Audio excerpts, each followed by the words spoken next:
Coach Watkins, good morning. Morning. Hey, great to speak with you, especially after a win like last week against East LA College, 33-31.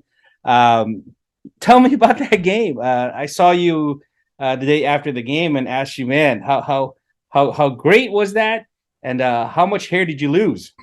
Well, I didn't have much here to lose, but it was an amazing victory for the Olympians. It was exactly what we talked about last week, man. It was a 15-round heavyweight battle, man, and it seemed like neither one of the teams wanted to go away. And that's the beauty of California JUCO ball. Oftentimes, it's a little bit underrated, and it's just junior college football. But there are a lot of really good teams and a lot of really good players out there competing every Saturday. And so our team, stuck together, stayed focused, stay committed to the task for that day. And I tell them every week, when we travel, one of the hardest things to do is to win a football game on the road. And I just asked them to go out there and compete for 60 minutes. It took a little bit more than 60 minutes, but we were able to get it done at the end. Coach, yeah, that's interesting about this game, right? I saw a lot of articles out there that they thought this should be an easy win for Mesa, but you know what? East LA is a very good team. Not only are they good, but they are big. That's a big front line. Yeah, there's no doubt. There's no doubt. I mentioned it in the last week's interview. East LA is a very good football team. They play in arguably one of the toughest conferences in the state, and they're battle tested. And like you said, they're big and they're physical, and they get after you with some unique deals on defense. And it was what I expected. I expected the game to come down to the wire, and it was going to be the team that made the least amount of mistakes that was going to be victorious, and it's part of the reason why we talk to our guys consistently about, not listening to the outside noise. Yep. because you're right. People would say, oh, ELAC's down, they lost to Chafee, and without having watched the game or saw how that played out, that was a competitive game. They played Chafee to overtime, you know what I mean? And so they're right there as one of the elite teams in the state. And a lot of people who offer their opinions are just going off win-loss records, sure, from previous years or historical seasons, and not necessarily knowing the makeup of these teams on a year-to-year basis. Yeah. And that's another thing about junior college football. A team that had a year, had a poor year last year, could turn around and be a great team the next, just because of how transient junior college football is. It doesn't take a very long time to rebuild your roster, because the thing is turning over every 2 years, and so East LA is definitely a talented program. They're well coached by Coach Godinez, and they came out and they competed and took care of the football, didn't make many mistakes, and ball just fell our way at the end there. Absolutely. Like I said, besides being a big team, I believe they have 4 guys on that line that's over 6'6", including a tough wide receiver.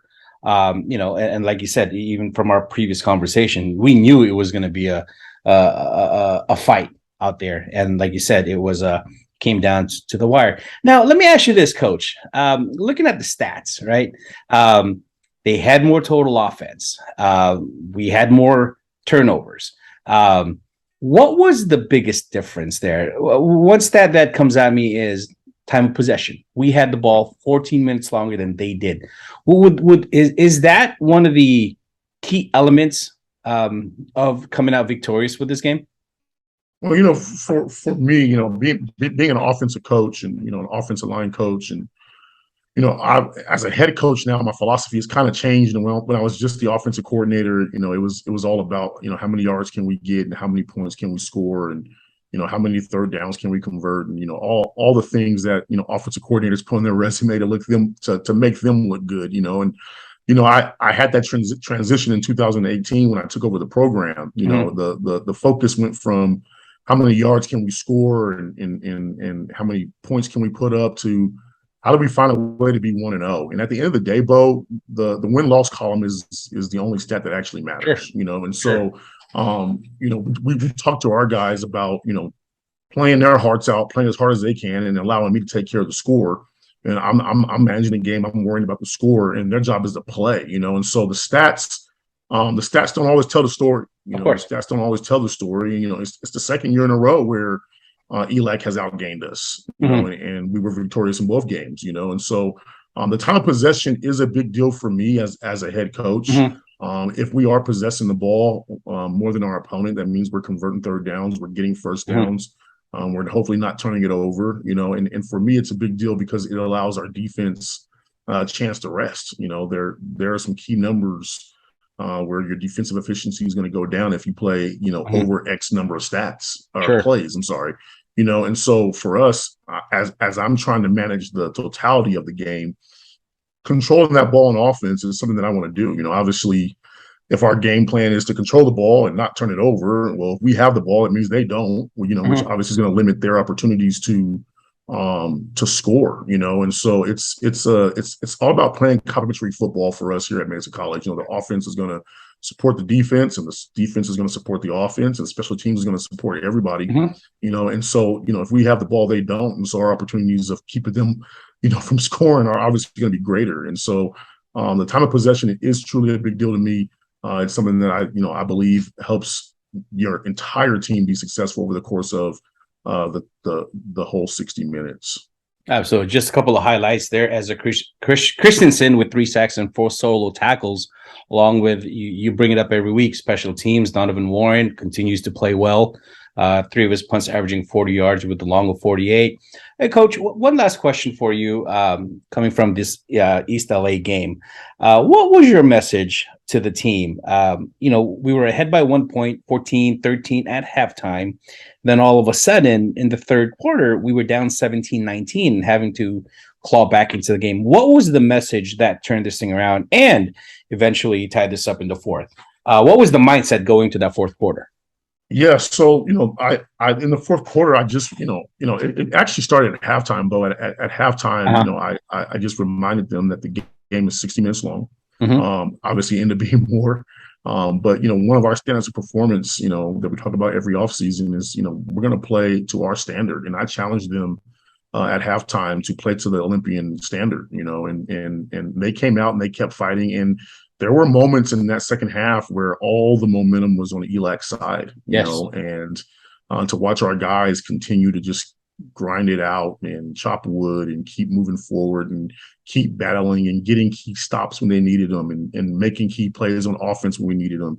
Our offense was stagnant at multiple moments during that game. And then, we get the ball down 8 with like 4 or 5 minutes to play, and we march the ball right down the field. We score and convert the 2-point conversion, and so our guys truly stepped up when they needed to, and I talked to them about, having to be able to, as we move forward, clean up the mistakes that we made, execute a little bit better in areas that we didn't execute as well as we would have liked, and like I told them, it's always nice to go fix those mistakes and begin to improve after a victory, and so we say all the time, there are no bad losses or bad wins. Sorry. There are some ugly wins, you know what I mean? But they're not bad. I mean, it's hard to get a win, and with our schedule being what it is, every single week, we're going to have to go out there and challenge and test ourselves to make sure that we can continue to play at the level of expectation that we've set for ourselves.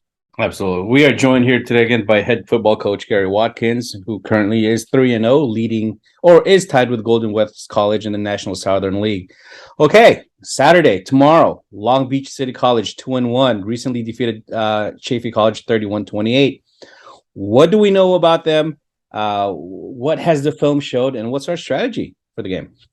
Without going a little too much and showing our plans, how do we handle Long Beach City College tomorrow? Long Beach is going to be another tough Northern Conference opponent. They're going to be big, they're going to be talented, they're going to be physical. Coach Peabody does a great job getting his guys ready to play. Getting the right guys in the right spots.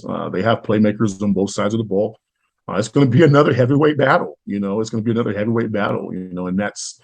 that's the burden of playing the national. Every single week you're going to be playing against someone that is equally as talented as you, if not more talented than you are. And so for us, it's the same thing every week, right? Go out there and play to our Olympian standard of performance. Don't take care of the football.